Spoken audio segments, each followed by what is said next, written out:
തിരുവനന്തപുരത്ത് കാഞ്ഞിരംകുളത്ത് വിദ്യാർത്ഥിക്ക് സഹപാഠിയുടെ പിതാവിന്റെ മർദ്ദനമേറ്റു. കാഞ്ഞിരംകുളം PKHS സ്കൂളിലെ 8ാം ക്ലാസ് വിദ്യാർത്ഥി ലിജിനാണ് മർദ്ദനമേറ്റത്. സഹപാഠിയുടെ പിതാവ് സോളമനെതിരെ പോലീസ് കേസെടുത്തു. എൻ്റെ മോൻ ഇവിടെ PK സ്കൂളിൽ പഠിക്കുകയാണ് 8ാം ക്ലാസ്. അപ്പോൾ ഇവൻ ക്ലാസ്സിൽ ലീഡറാണ്.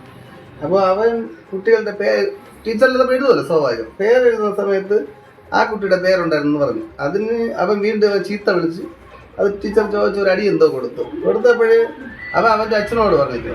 നമ്മളൊന്നും അറിഞ്ഞിട്ടില്ല. അച്ഛനോട് പറഞ്ഞ് പിള്ളേർ സ്കൂൾ വിട്ട് വരുന്ന വഴിക്ക് അയാൾ തടഞ്ഞു നിർത്തി പിള്ളേനെ മൃഗീയമായിട്ട് അടിച്ചു.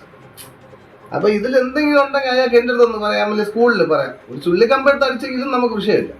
അല്ലെങ്കിൽ ഇതിന് ഏത് നിയമം വരുന്നത് ഞങ്ങൾ അങ്ങേറ്റം പറയും. കാരണം അത്രയ്ക്ക് അടിക്കേണ്ട പാടില്ല. അവൻ്റെ പ്രായത്തിൽ അത് അടിച്ചു നിൽക്കട്ടെ വേണേ സ്കൂളിൽ. നമ്മളും പഠിച്ചവർ തന്നെ. ഇത് ഇത്രയും മാത്രം മൃഗീയായിട്ട് അടിക്കാനായിട്ട് എന്തിനാണ്?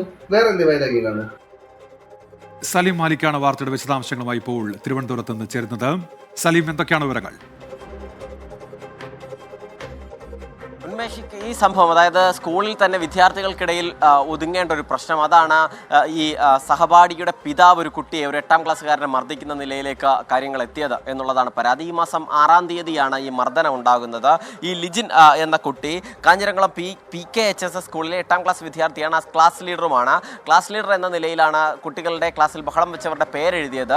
ബഹളം വെച്ചവരുടെ പേര് ബോർഡിൽ എഴുതിയതുമായി ബന്ധപ്പെട്ട ക്ലാസ്സിൽ തർക്കങ്ങളുണ്ടായി. സ്വാഭാവികമായുള്ള തർക്കമാണ്. ആ ക്ലാസ്സിൽ തന്നെ, ക്ലാസ് മുറിയിൽ തന്നെ അവസാനിക്കേണ്ട പ്രശ്നമാണ്. അതിനുശേഷമാണ് ആ പേരെഴുതിയ സംഭവത്തിന് ശേഷം പിന്നെ തൊട്ട് പിറകെ പിതാവ് ലിജിൻ പോകുന്ന വഴിയിൽ കാത്തുനിന്ന ശേഷം ലിജിനെ മർദ്ദിച്ചു, ക്രൂരമായി മർദ്ദിച്ചു എന്നാണ് പറയുന്നത്. ഈ ആശുപത്രി രേഖകൾ പ്രകാരവും മർദ്ദനം ക്രൂരമായിരുന്നു എന്ന് തന്നെ വേണം നമ്മൾ മനസ്സിലാക്കാൻ. നെയ്യാറ്റിൻകര ജനറൽ ആശുപത്രിയിലാണ് ലിജിനെ ആദ്യം പ്രവേശിപ്പിച്ചത്. അതിന് പിന്നാലെ പിന്നീട് കാരക്കോണം മെഡിക്കൽ കോളേജ് ആശുപത്രിയിലേക്ക് ലിജിനെ പ്രവേശിപ്പിക്കപ്പെടുന്ന ഒരു സാഹചര്യമുണ്ടായി. ഇതിന്റെ പശ്ചാത്തലത്തിൽ സഹപാഠിയുടെ പിതാവ് സോളമന്റെ പേരിൽ കാഞ്ഞിരംകുളം പോലീസ് കേസെടുത്തിട്ടുണ്ട്.